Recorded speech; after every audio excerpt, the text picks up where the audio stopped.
Welcome to the McKinley Diaries, 21 years on with myself, Nigel Vardy, and today it is day one of travelling to Alaska. It's the 30th of April 1999 in my diary here, flight day.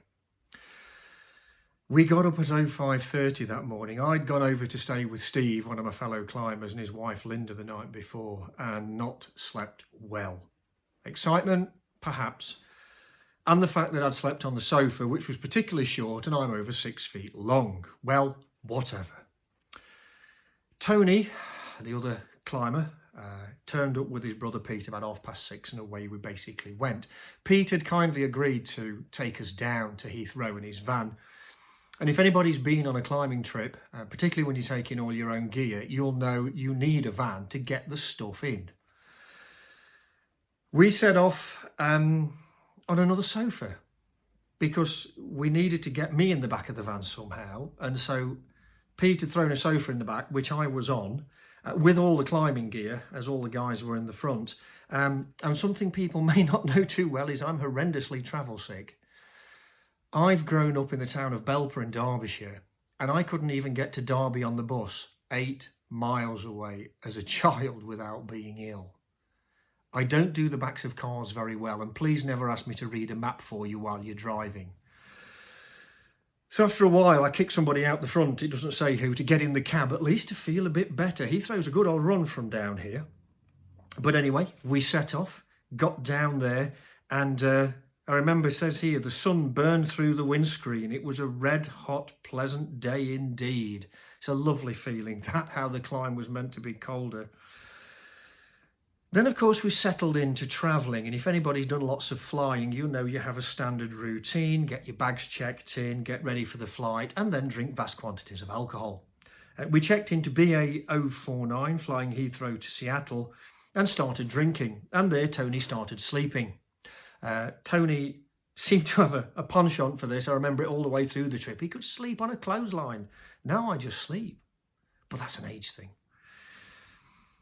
We got on the plane, we took off and fell asleep immediately again until we heard the drinks trolley. This is obviously setting a theme here, and we thought we won't mix drinks, so we'll just have wine, brandy and gin at a bare minimum.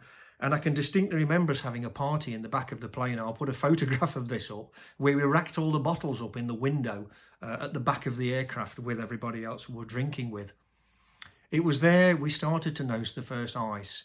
If anybody's flown from the UK to the Americas, most of the planes do go over the Greenland ice cap. And I put down here, before us lay snow-capped mountains, pack ice for hundreds and hundreds of miles. It must be the Greenland ice cap. Well, indeed it was, because I've actually travelled across it since. More sleep. Bizarrely, I woke up to the Spice Girls bouncing away on the TV in front of us. Bear in mind, there were no TVs very often in the backs of seats those days. It was just a central monitor or a screen at the front of the aircraft. Anyway, I survived the Spice Girls and didn't really survive US Customs. They were really quite hard work to us. And bear in mind, this is way before anything else that went on with the Twin Towers. They were saying, you know, what are you doing here? Why have you got all this kit? We've got mountaineering gear. We've got all kinds of ice axes and stoves and things. Well, we got through it somehow, but it really did feel like, what are you doing in my country, boy? Oh, well. Anyway, we flew to Anchorage. That was the important thing. And we got ourselves up there.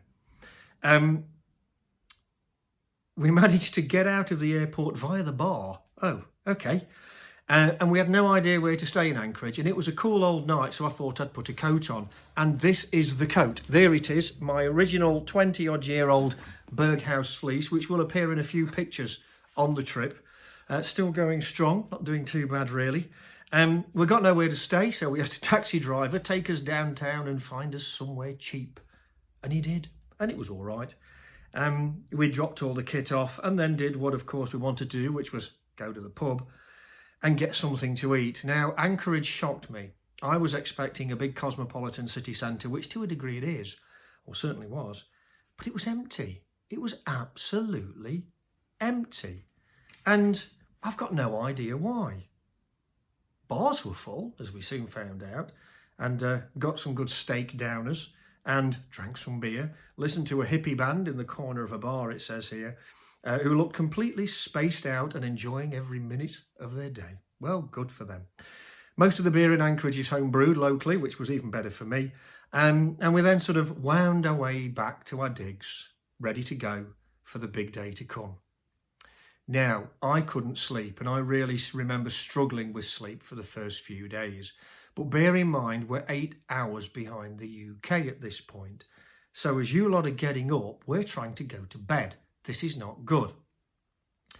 But also I was scared and apprehensive. This was a huge undertaking for me in more ways than one. I'd climbed over the height of McKinley before in other parts of the world, but Steve and Anthony were very, very good friends.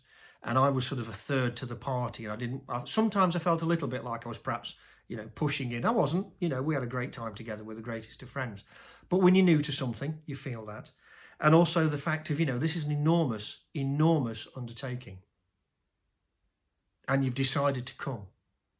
And you're here.